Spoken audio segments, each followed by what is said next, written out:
Hello and welcome to DNQ Football for our deep dive into round one of the AFC World Cup qualification for the 2026 World Cup. We've done a full video on how it all works. Hopefully you've already seen that. If not, we'll make sure that above Ryan's beautiful face there is a link to that video so that you can go and watch that now and then come back here. Round one is pretty simple. No spoilers for the video, but there's 20 teams, 10 matchups, and the winners go through to round two.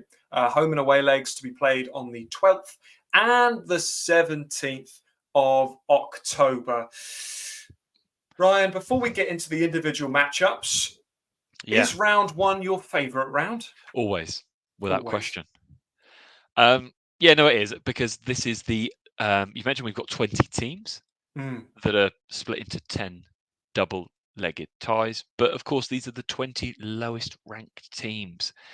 And if you're new to DNQ, then you'll know, then you won't know, but now you will know that this is our bread and butter. If you have watched any of our videos in the past, that was smooth as butter, that one, wasn't it? If you've watched any of our videos in the past, you'll know DNQ did not qualify. This is what we like. Minnow Nations, the underdog. David against Goliath. Round one's my favourite, mate.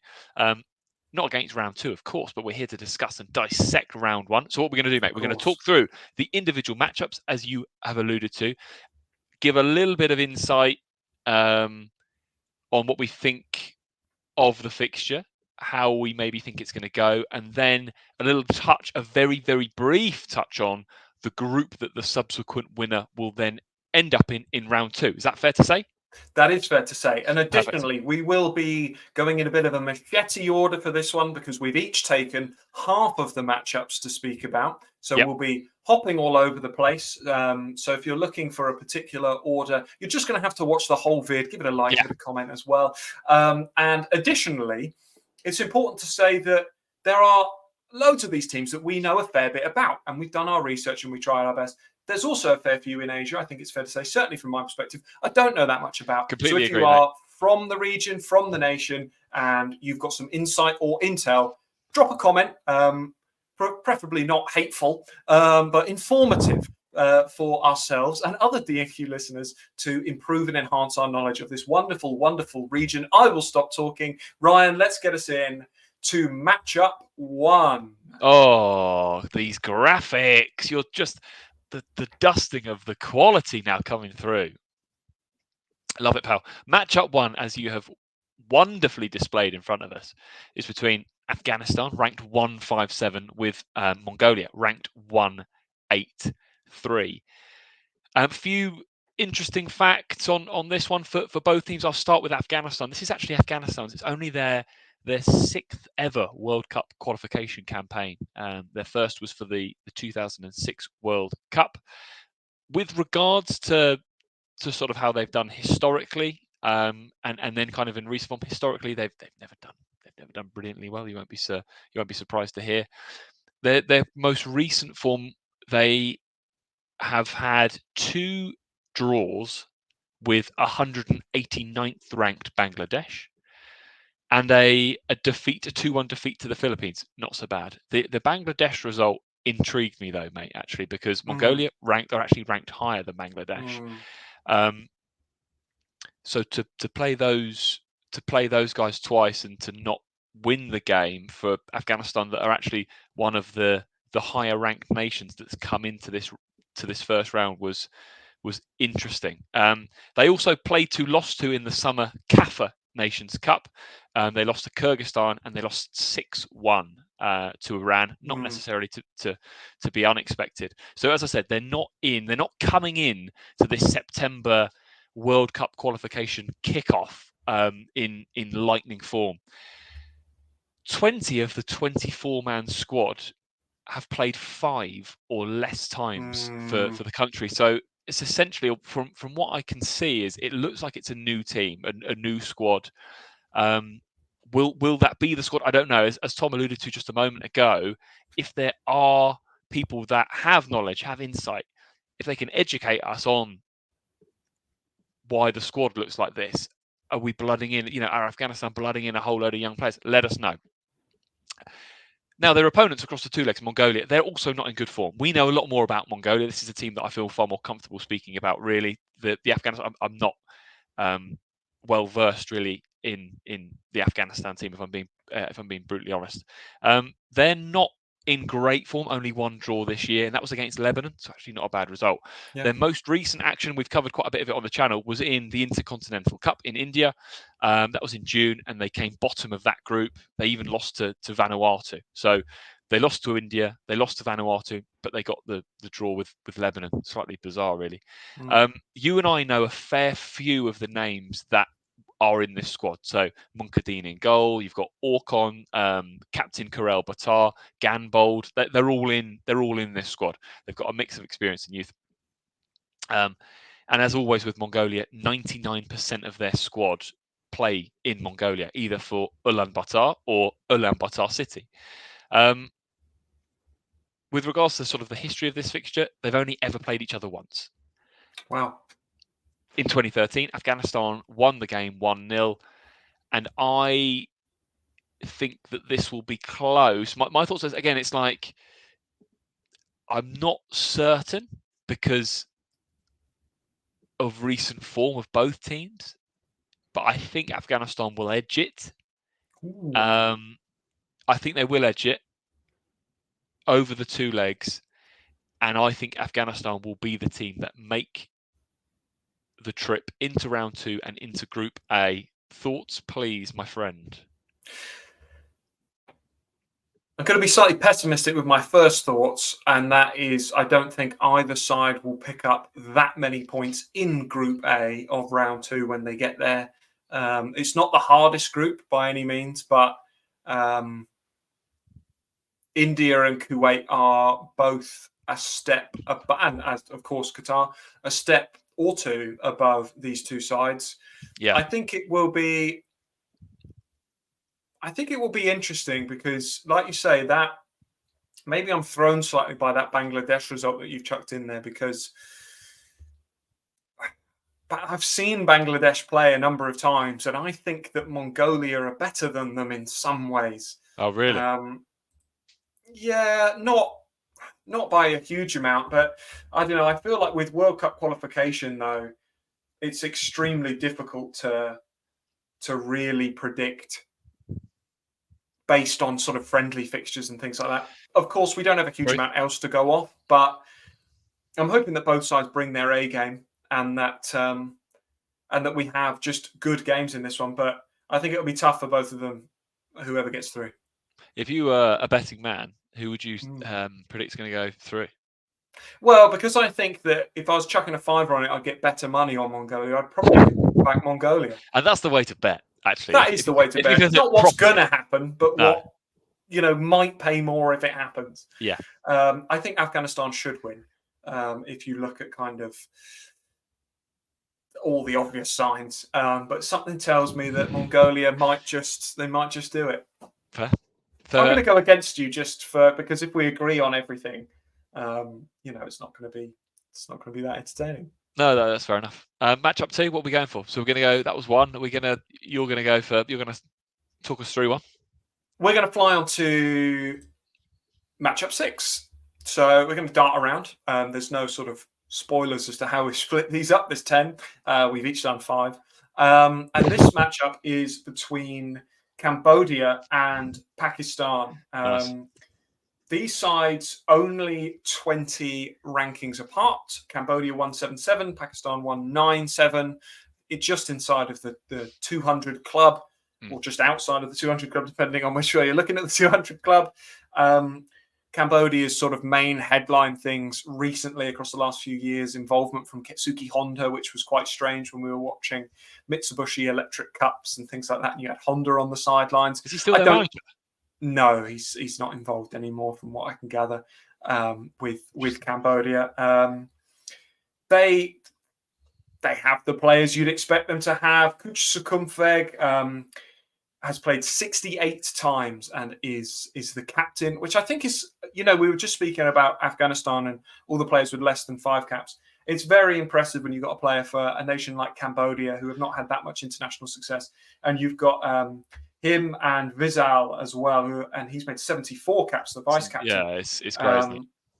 Yeah, and Chan Vatanaka has played 52 times and scored 19 goals, which for Cambodia is not a bad turnaround. What I will say though about Asia as a continent is that they've always been ahead of the game for regionalised tournaments, which allows countries like this to have more opportunities to give players those sort of caps. What I liked about this one, or what I thought was interesting, sorry to interject here, but Cambodia were the lowest ranked team in that pot one, in that 2 split.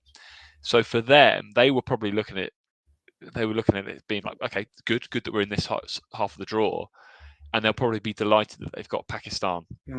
Disagree or agree? No, I have to agree. I think that, and that's no disrespect to Pakistan, but if you had Cambodia versus, let's just go back to the fixture we just spoke about, Mongolia. Yeah. Tough game. Yeah. Bangladesh, tough game. They Laos played against Laos. I was going to say they played against Laos many times in regional tournaments, and it's not always been easy for them. So I think they will be looking at Pakistan, a side that have started to play more games. Obviously, have played some tournaments abroad as well, which is fantastic. They have Isa Sulaiman, Harun Hamid, and Otis Khan as well. You can see in the image there on the screen. Recent call-ups, players representing the nation. Fantastic to see, and they're doing all right at the moment in the Asian Games, although the squads are different for the football of the kind of Olympic-style Asian Games. I do think that this will be too soon for them, this matchup next month. I think that they will be bested across. I think they'll give it a real good go. I think that Cambodia will win from this matchup, and I think that the project, the Football Pakistan project, is just not advanced enough for this matchup at this time. Your thoughts? No, I agree. Couldn't agree more. And I think Cambodia to win across the 2 legs. So it'd be great for them to have more games and play in round 2. But this is a tough group that they would then go in. Tajikistan, Jordan, and Saudi Arabia is really tough in round 2. But it would be good for them to get there, and I think Cambodia will do just that. If I'm going to now, I'll hop, skip, and a jump over onto another one of these round 1 games. I'll take Maldives, Bangladesh, mate, which is a strange one. It's an interesting one for me. And again, I was looking at some bits and bobs pre-hopping on this call. I love doing research into these games. They are fascinating, and it's an interesting one for a number of reasons. Now, firstly, Maldives are actually 34 places higher in the rankings than Bangladesh, but these sides met as recent as June in the 2023 SAF champs, and Bangladesh won the game 3-1 and subsequently went through the group at Maldives' expense. Yeah. So it's just ways, we talk about the rankings, and it gives you a barometer to a certain extent, but there are definite caveats to it. Maldives not played many recorded games across the last 2 years. It was, I think they played 4 or 5 this year, 4 or 5 last year. And again, I'm going back to that ranking. So despite that ranking, anyone that's decent has beaten them. Lebanon, Malaysia, Singapore, and quite comfortably. And they've beaten teams you'd expect them to beat. Brunei, Laos, Bhutan, Pakistan. You'd expect them to beat those teams, right? So it's a strange one. It's quite a difficult one to preview and predict. So whilst their SAF champs performance wasn't great when out in the group, as I've just alluded to, they were missing a couple of players. So the player that you've got on the screen here, their captain and talisman, Ali Ashfaq, he didn't play, the country's top scorer. 38, but still a goal machine. I would expect him to be in and amongst things. And it's not just the presence on the pitch for someone like this. It's the kind of them in the changing room and them in and amongst it, which can drive performances. So that's Maldives. It's a strange one. Bangladesh, in contrast, have played so many more games, or at least there is a record of the games they've played. Again, anyone watching this and they've made it this far, and if you're like, well, no, I follow Maldives football and they've played loads of unofficial friendlies, throw a comment down. We're always keen to learn. So Bangladesh have played more. They've played 11 times this year alone. Their last 2 results were in September. I've just touched on them there. They had 2 games against Afghanistan and 2 draws with Afghanistan. They did well in the SAF champs. We've said Maldives exited the group. Bangladesh got through. They went out semi-final defeat to Kuwait, and that was after extra time. So they held them to 0-0 up until the 105th minute. most of the players, as is the case for a lot of these nations, again, play in Bangladesh. A load of them play for the, apologies about pronunciation, but the Bashundara Kings. So you kind of build an ethic and an understanding, don't you, just from continually playing with each other. And Captain Jamal Buyan plays in the Argentinian, what they call the third category. And he's their most capped player, most important player by the looks of things. And strange one here. I actually like the look of what Bangladesh have been doing this year and the results and they've all and the sort of the shape and the layout of the squad. They've all got good caps under their belt. They've all been together, or it looks like they've been together a little while. And I think they might edge the tie, mate. I actually think they might edge the tie. I think home advantage is going to be key, and Bangladesh play at home in the second leg. So I think that could be proven wrong, as we most often are. I think Bangladesh might sneak this one, mate. Does that I can sense that sort of surprises you. I don't disagree with it though. Just quickly I've made a good case, haven't I? You've made a very good case. Quickly touching on the group, whoever gets through will play Lebanon, Palestine, and Australia in round 2 out of these two sides. I can't disagree with it. These sides are so similar. I've seen them play each other. I've actually watched the full matches in previous tournaments. There's not a lot to split them. It really depends who turns up. Buyan, who you mentioned, is a very solid player. Obviously the captain. And I don't think there's a lot in it. And I think if you're looking at a pot 2 team from round 1, that might sort of surprise, as it were, even though we're predicting it. I think that they've got one of the best shouts, Bangladesh. And I do think, like you say, our belief, and I know we share this belief, is it in a 2-legged game, you want to play at home second. Yeah. All they have to do when they go away to the Maldives is give them a good game. And if it's within touching distance, I think that they have a fair chance. I do think they have a fair chance. That's fixture. We've still got 7 matchups to go, mate. Let's throw it out there again, as we like to do. If you've made it this far and you haven't already liked the video, what on earth are you doing? Do drop a like, and if you're new to the channel, subscribe. It's all totally free and it massively helps us out. It does indeed. And let's move on. Let's do it. To matchup number 7, great flags. Great flags. Yes, yeah, great flags. There's actually loads in this, flags-wise, to get into throughout this whole thing, as you'll see across, and have seen already, and will see across the rest of the video. Chinese Taipei or Taiwan are playing against Timor-Leste in this one. So it's 154 against 192. Yes. I think this one is a little bit cut and dry. Looking at recent results, Chinese Taipei, decent showing in recent friendlies. They beat the Philippines and drew with the Philippines. And they also drew with Thailand. Wow. And, if you're looking at a side in 154, they're actually tidy. They're a decent side. They have an English head coach. Do they? His name is Gary White. And he has previously managed. Of course. Sorry. Of course, his name's Gary White. An English, they've got an English coach. That is the most English name I have ever heard. His name is Gary White. Amazing. Gary, we'll hope to get you on the channel at some point. So I hope you haven't taken offense. Sorry, Gary. It'd be great to have you, mate. Gary, I've always been a fan. He jumped in with that. I don't know if you call it an insult. Before I said Gary. Gary. He's not watching. Before I said Gary White has previously managed the British Virgin Islands, Bahamas, Guam, and Hong Kong, as well as Chinese Taipei. So he's a very experienced international manager. Gary, you've been around, Gary. Yeah, former player of Bognor Regis and at Southampton Youth Academy. Really? Yeah, you can find a whole lot of info down on the South Coast. And he's obviously gone from the South Coast all over the globe.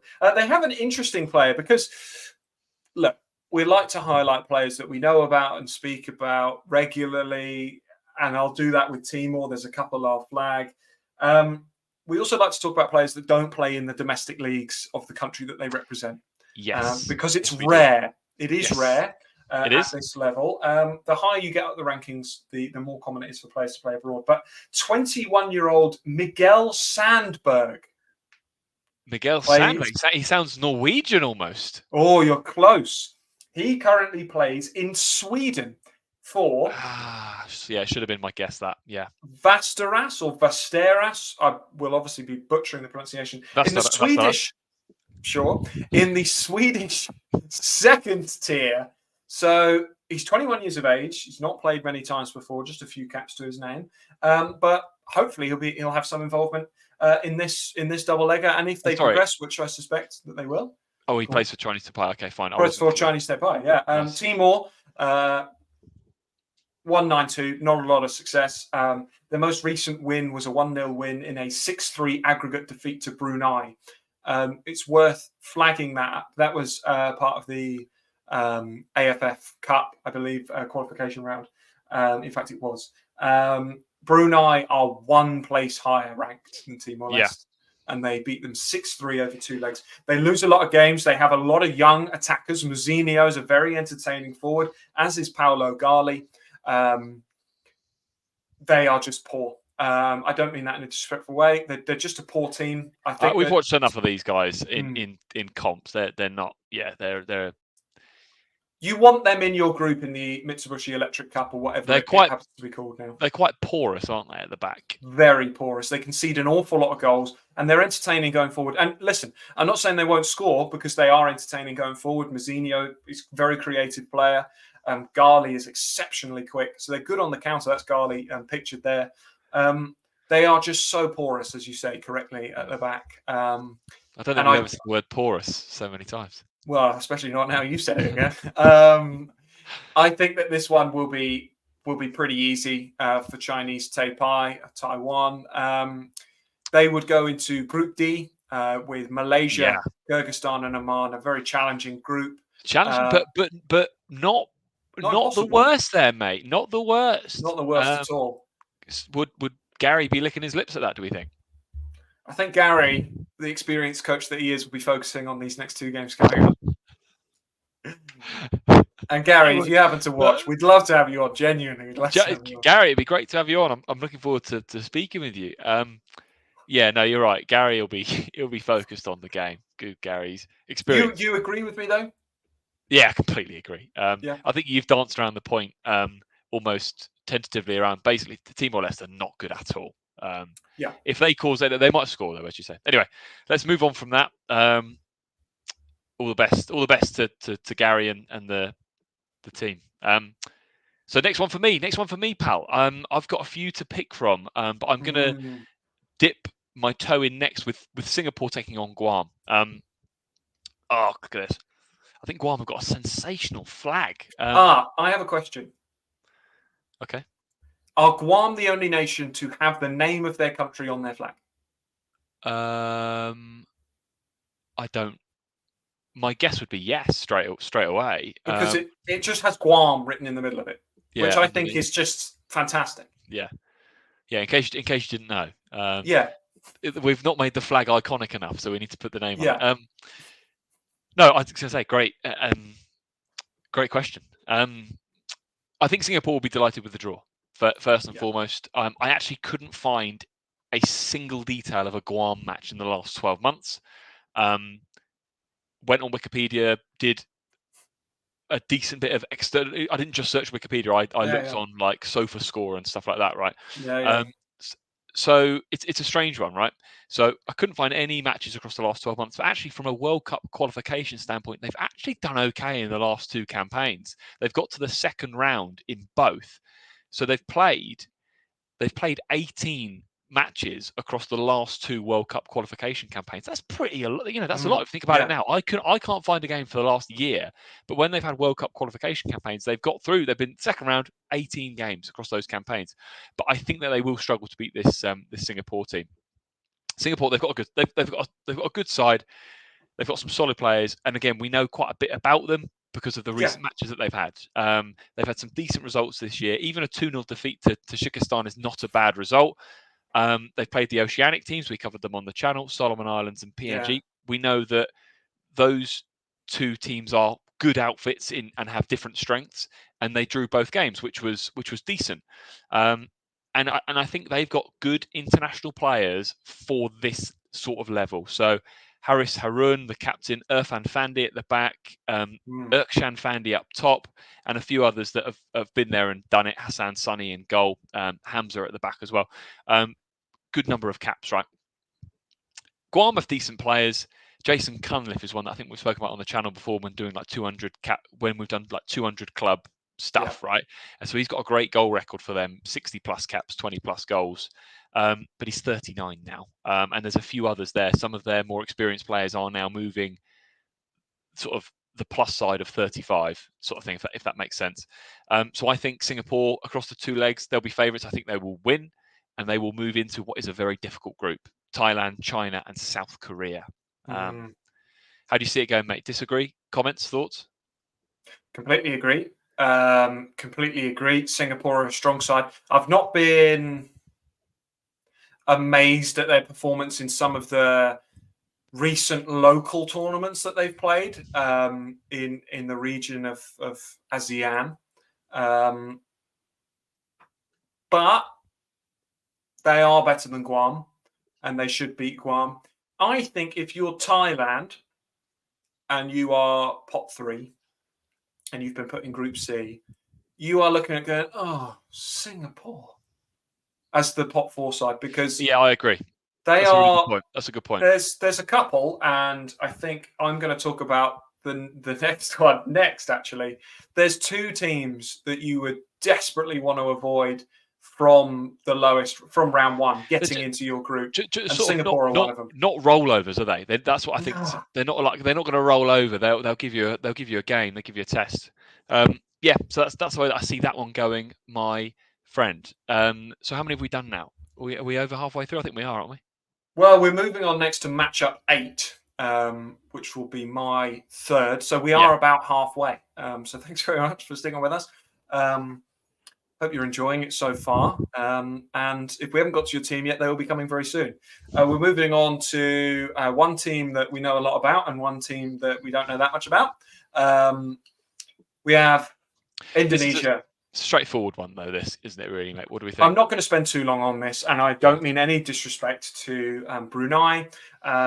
They've not won since that 6-2 win over Timor-Leste that they had. They of course then lost the second game 1-0. They're 191 in the FIFA World Rankings. All of their players currently playing in Brunei. When they lose heavy.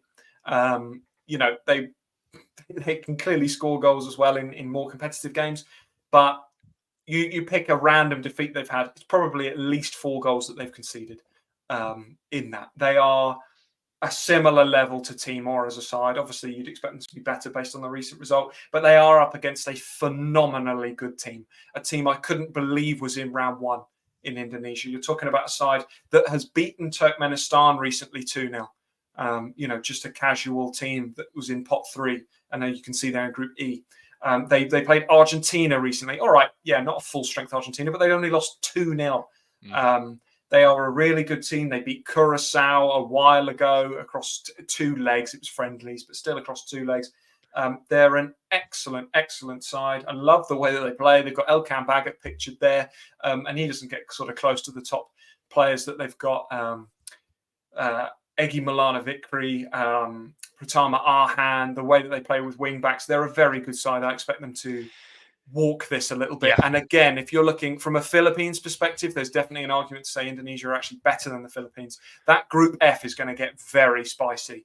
Iraq, Vietnam, Philippines, Indonesia. That is going to be those 3 sides, Vietnam, Philippines, Indonesia, they come up against each other all the time in those ASEAN tournaments. And I'd be surprised if you disagree with me about the outcome. No, I don't at all. Looking at that group in particular, the group that they will potentially go in, Indonesia. Well, the group that they will go in, as and when, if they win, of course. That almost makes me look forward to do a round 2 preview, because that is just a spicy looking group, mate. But completely agree. Should we move on? Should we move on to another fixture? For me, I've got Yemen taking on Sri Lanka.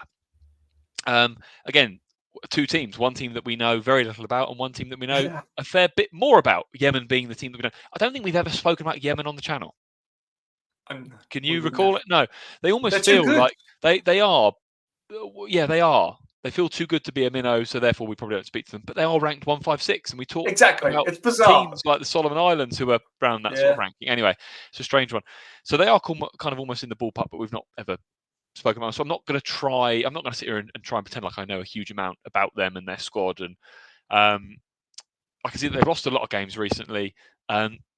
Wikipedia and just really basic research shows that they've had some wins in 2022 in unofficial friendlies against club teams, that is, but they've not actually won an international game since a 1-0 win over Palestine in 2019, which is 4 years ago. So they've slipped down from 137 in the rankings to 156. So that's insane, right? So I think they'll be buzzing with the draw as Sri Lanka are the lowest ranked team in AFC. For them maybe or hope to buck that trend. However, we know a lot about Sri Lanka, or sort of do we? And I'm really I'm really sort of sitting on the fence here and almost countering my own arguments, right? So we have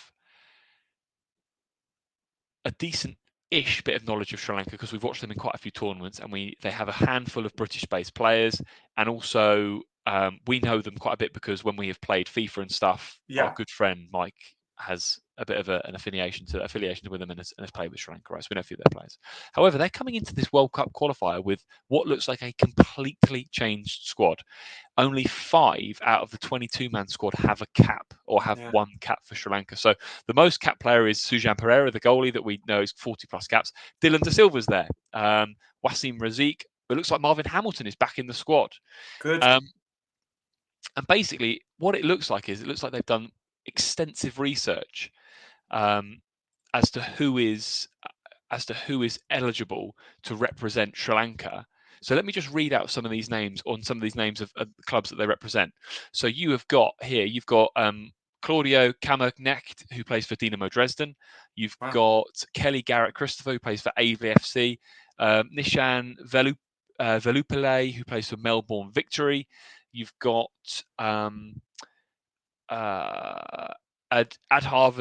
Rajamahan, who plays in Sweden for Nordic United, someone that plays in Canada for CS St. Laurent. They have got an incredibly, you said about how those teams that are further up the rankings have, this is what Sri Lanka have got. So it looks like a completely new squad there. I couldn't find any details on official games that they've played in 2023, but I would say that this fixture is a complete unknown to me. I don't know much about Yemen. It looks like they've hardly played and hardly won across the last few years. They're in awful form, but Sri Lanka are putting out a team that won't have ever played together on this stage before. I have no idea. I don't know how to call it. I'm going to say Yemen, but it could easily be Sri Lanka. We shall see. No words really, mate. Interestingly as well, that the winner of this goes into Group H, where 2 of the round 1 entrants go in, as you've nicely circled. So really strange. If anyone's got any comments on either Yemen or Sri Lanka, actually put it down there, because I'm really intrigued to find out a bit more. Firstly, what's gone on with Yemen and the Yemen football side, but Sri Lanka, what is with this new squad? Interesting. It's a really, really interesting one, because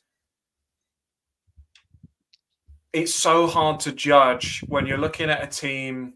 Logic tells you that if they brought in loads of new players that play at a decent standard, they might be able to really compete with a side that's better in rankings, etc. But it doesn't always work like that. No. Having said that, when I've seen Sri Lanka play against sides at a similar level to them, players like Hamilton, Razik, Dylan De Silva have been the best players on the pitch, with the exception maybe of Sujan Pereira, actually, because he's a very good goalkeeper. But will it be enough to topple a solid side? And by solid, I mean they're 150s, not 190s, not 200s. I think it will be close, but I would be surprised if Sri Lanka come out on top. Yeah, me too, mate. Me too. But maybe we should speak about Yemen more. But I don't know. It's just not that much stuff comes up. We'll have to look into our coverage of WAF teams, the West Asian sides, because a lot of them just inherently seem too good for us to speak about. But maybe we'll do more on it. But I do agree with you, and that's an interesting group. And of course, we'll touch on it when I talk about matchup 10 later on with the other teams going into that group as well. But first, I have to speak about matchup 9 and two sides, again, very different in their quality levels. Yeah. Hong Kong, very good team. All sorts of reasons as to why, political reasons and other, as to why they've not played that many games recently across the last few years. They are a very good team, make no mistake. Bhutan, they're ranked 184 in the FIFA World Rankings. They played at the most recent SAF Championships and lost every game. Again, they're not great. I think it was a while ago they played Mongolia. It might have even been for the last World Cup. They played Mongolia in round 1, I think. And it was very comfortable for Mongolia in that one. Hong Kong recently beat Brunei 10-0. So I'd be very surprised if Hong Kong don't win. Hong Kong have a player who's an interesting one to watch out for. He's not played many times either. And I'm going to really balls up their pronunciation, so I apologize. Michael. Oh, no, I've spent too long now hesitating that I'm going to get it really wrong. You've absolutely killed it here. Go on, Michael this better be unreal. Udabolazor. Udabolazor, that sounds great. Yeah, it's a phenomenal name. It's Udabolazor. Yes. Obviously, there's lots of names that I won't even attempt for the Hong Kong side to pronounce. But that one, I probably butchered that. 19 years old, plays for Ingolstadt reserve team. So you know how these German teams have their two teams. Their Zweite side. Nice. Plays for the Ingolstadt Zwei. So interesting, again, just because he's a young player. And he's actually of Nigerian heritage, so I'm not sure how he's eligible to play for Hong Kong, but you never know. They have had historically, they tap into the eligibility, the sort of the deep and dark eligibility criteria that some of them do, don't they? They so do. That could well be that. I think they're firm favourites for this one, though, mate, aren't they? They're firm favourites. Again, I apologise to fans of the last two fixtures I've run through with Brunei and Bhutan. Yeah, you're just hammering these poor teams, man. They're just trying to serve up. But they've got really tough matchups. They do, yeah. Really tough matchups. Hong Kong are highly likely to win. It's good to see Hong Kong back playing. They go into one of the toughest groups, in my opinion. Around Uzbekistan, Turkmenistan. Yeah, it's very, very tough group. It's really rough. It might not be the toughest, but Uzbekistan, Turkmenistan, and Iran. I mean, Iran are a great side, and have been for a long time, regularly into World Cup. So whoever wins this is in for a tough one, but at least I get to play many games. I'd be very surprised if it is not Hong Kong.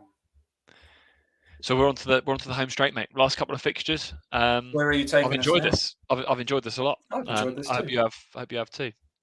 Gary, I hope you have too. He's stopped watching by now. Oh yeah, we covered his bit. Yeah, good old Gary. Gaza. Let's do the last one from me, mate, which is Myanmar, Macau. And this is an interesting one. I don't have extensive knowledge on either team, apart from the fact that Nicky Terrell bangs goals for Macau. Now, Myanmar, interesting, right? So I've got a few points on this. I won't sort of hog this one, but because the research that I've done, I'm not deep and detailed enough to give the sort of information that I probably could and should want to, right? So a little bit of a resurgence of Myanmar, right? And I think that they'll win this and they'll kind of glide past Macau across the two legs. So the whole thing in Myanmar is in 2023, they think that the international team are making a little bit of a resurgence. So, and I read some really, really interesting things on the international team. The Myanmar team, right? So basically across 2020 to 2022, it's actually been cited as the great fall from the Myanmar team. Wow. Because due to the COVID pandemic, but then also the subsequent player protest about the military coup. Can you remember the military coup in Myanmar? So I'm not going to touch on that anymore. But basically the player protest, so half the squad refused to play for Myanmar because of that, and then were absent for a lot of 2021 and 2022. So if you go back through their recent results, they lost 10-0 to Japan. They lost 8-1 to Kyrgyzstan. Across 2021 and 2022, they played 19 games. They lost 16 of them, won 1 and drew 2. Horrendous form. Now, essentially, in 2023, they're showing glimpses of a hope as basically a lot of the pre-2021 squad are returning to play for Myanmar, right? So that's why I'm quite confident that I think that they'll win across the 2 legs. They actually played Macau in a friendly in June and beat them. From a Macau side of things, they've only won 4 out of their 37 World Cup qualification games in their history, and they've played in 10 campaigns and they've never got past the first round. So I think Myanmar will win. So that's just a little bit of political. Dribbled in a little bit of political stuff there, alongside a little bit of a Myanmar update. And I think Myanmar will then go through into League B, which is a toughish group with Japan and Syria, and North Korea is an interesting one because I didn't realise that they were still playing games on the international stage. Yeah, so I was doing a bit of research into this because they're currently playing in the Asian Olympic Games thing. Oh, are they? Asian Games. And they're very good. They're a very good team, and they've always actually been quite good. Yeah. Pak Kwang Rayon and players like that. Very good. I didn't realise they didn't take part in previous World Cup qualification because of COVID, not because of any ban. Oh, I see. I didn't know that. So you automatically go, well, they must be on some kind of FIFA ban. Yeah. They're not. They took part in World Cup qualification for 2018 World Cup and got quite far. For the 2022 World Cup, they came in at the round 2 stage, as they do here, because they're a decent side. And because of concerns around COVID and traveling and things like that. And again, I don't know if they're going to play a home game in round 2, and we're still yet to see how that all works out because it's politically sensitive, of course. But the football team itself are pretty good. So it will be interesting to see them and how they get on against Japan and Syria in those games. But yeah, everything that I can find indicates that North Korea will be part of World Cup qualification. But we'll wait and see. Anyway, mate, bring us home. Last one. The last fixture preview of round 1. Indeed, yeah. I mean, thank you so much to everyone who's been sticking with us throughout this as we move on to matchup 10, which is between Nepal and Laos, 2 sides that have played each other many times across their history. They are both sides that you want to see in your Mitsubishi Electric Cup or whatever group stages. Recently, Nepal have had the edge in their Prime Minister's Cup that was played in Nepal in March of this year, and so March 23, and Nepal won 2-1 in the sort of final of that tournament. Close games. Close games. It's always quite close. Nepal have the players you'd expect them to have: Shrestha, Ajahn Bista, and of course Rohit Chand as well, who's a very capable player, very solid, could probably play. If you look at kind of levels of national teams, he would fit into a lot of sides that we've spoken about today in a sort of defensive midfield role. They are 175 in the football rankings. Laos are 186, and that seems about right for Laos as well. They're not terrible. You can see their players celebrating there. They're not terrible by any regard. Great kit in that picture, by the way. Yeah, sensational kit. Both these sides have had nice kits throughout their history. And again, a few young players to watch out for. Roman Angot plays for SV Oberachern, which are in the German 5th tier. Wow. And Michael Vang plays for Portland Timbers 2, which will obviously be down the tiers of US soccer. I actually can't predict this one. I think that it's close, isn't it? That Nepal are more likely, but I think it's closer than I'm comfortable suggesting that Nepal are going to win. I think it depends again on a little bit of luck, a little bit of fortune, and a little bit of who can do better at home. But this is a bit of a classic matchup, actually. 2 sides that are really in with a chance of playing 8 or more games in World Cup qualification, and I think for both of them it would be huge. So it's quite a nice matchup in that regard because they're both quite small teams. You were speaking earlier about Nepal being 175 is they are one of the lowest ranked teams in pot 1, and Laos are one of the sort of middle to best teams in the pot 2 bracket. So it'll be great for whoever wins because they'll be in that group with UAE, Bahrain, and then the winner of Yemen and Sri Lanka. And I would say that if it is Nepal or Laos, to be fair, they'll both have a decent chance against Yemen to maybe pick up a point or two. So really excited to see who wins this one. It's a shame that one of them has to go out at this stage because they'll probably both walk away thinking, could we have done a bit more? Because it's not a bad draw for either, if that makes sense. And I think there'll be close games, 2-1 earlier on this year, but it'll be close. What do you think? I think Nepal will edge it. I think they're away in the second leg, though, which I always hate. But they'll have to go there with some points in the bag. Yeah, they'll put in a good performance in Kathmandu and go to the new Laos National Stadium with an advantage and bring it home. It'll be a close game, though. I think Nepal will edge it, and then they'll enjoy being in that group with who we've predicted to be Yemen and then the other two. Mate, that's it. That's it. I know that's round 1. In some detail there, we've thrown out some fantastic facts, if I say so myself, on those round one fixtures. Are we bringing it home now? Let's bring it home. Thank you so much for watching. Hope you've enjoyed our analysis of round 1. As always, if you could like this video, it does huge amounts for us. The algorithm is this confusing and wondrous thing. But likes, comments, and of course subscribes help. If you've actually got to the end of this video, you've helped already because you've been watching for about 45 minutes, which is awesome. Whichever team you're supporting, we hope they do well. And I think I'll do the outro this time. Thank you. As always, we'll see you next time.